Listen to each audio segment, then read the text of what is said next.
हरियाणा में किसी भी दल को बहुमत नहीं मिला है। बीजेपी 40 सीटों के साथ सबसे बड़ी पार्टी बनकर उभरी है, मगर ये जीत बीजेपी के लिए किसी हार से कम नहीं है।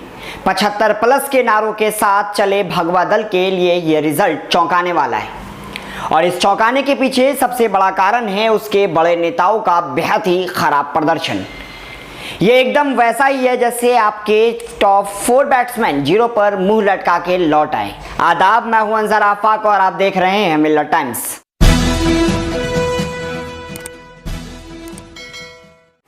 हरियाणा में बीजेपी के कुल 12 मंत्री थे, जिनमें से 2 का टिकट इस बार काटा गया था। बचे 10 में से 8 मंत्री चुनाव हार गए। और तो और बीजेपी हरियाणा संगठन के कैप्टन सुभाष बड़ाला भी बुरी तरह से हार गए। तो आज आपको हरियाणा के सारे मंत्रियों का हाल बताएंगे जो चुनाव हार गए। तो सबसे पहले बात कैप्टन अभिमन्यु की, जो खट्टर सरकार में वित्त मंत्री रहे थे। हिसार के नारनौद विधानसभा सीट से विधायक थे, इस बार भी यहीं से चुनाव लड़े। कैप्टन को जननायक जनता पार्टी के राम कुमार गौतम ने 12,029 वोटों के अंतर से हरा दिया।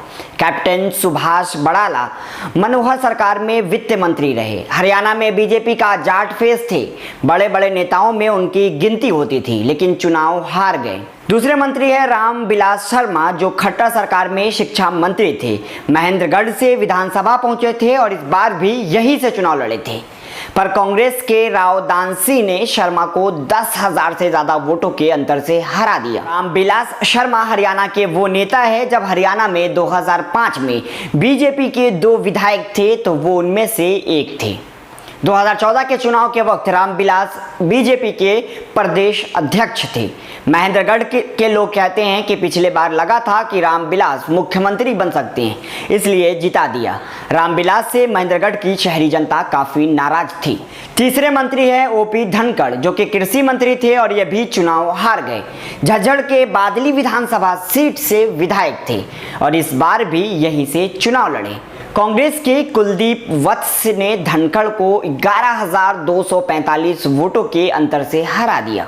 ओपी धनखड़ की गिनती भी हरियाणा के बड़े बीजेपी नेताओं में होती थी, मगर झज्जर, जो कि जाट लैंड में आता है, वहां भूपेंद्र सिंह हुड्डा की वापसी ने धनखड़ के लिए मुश्किलें खड़ी कर दी। जिन कुलदीप वत्स को पिछली बार धनखड़ ने 11,000 वोट से हराया था, इस बार कुलदीप वत्स ने पासा पलट दिया। चौथी मंत्री हैं कविता जैन, जो कि चुनाव हार गई और ये महिला एवं बाल विकास मंत्री थी। सोनीपत से विधायक थी। कांग्रेस के सुरेंद्र पवार ने कविता जैन को 32,878 वोटों के बड़े अंतर से हरा दिया। कैबिनेट मंत्री कविता जैन तीसरी बार विधानसभा में पहुंचने को लेकर आश्वस्त थी, लेकिन कांग्रेस के सुरेंद्र पवार ने उनका सपना तोड़ दिया। खट्टर के 5वें मंत्री थे कृष्णलाल पवार, जो कि ट्रांसपोर्ट मिनिस्टर थे और ये भी चुनाव हार गए। इसराना से विधायक थे और इस बार भी यहीं से चुनाव लड़े। कांग्रेस के बलवीर सिंह ने पवार को करीब 20,000 वोटों के बड़े अंतर से पटखनी दे दी।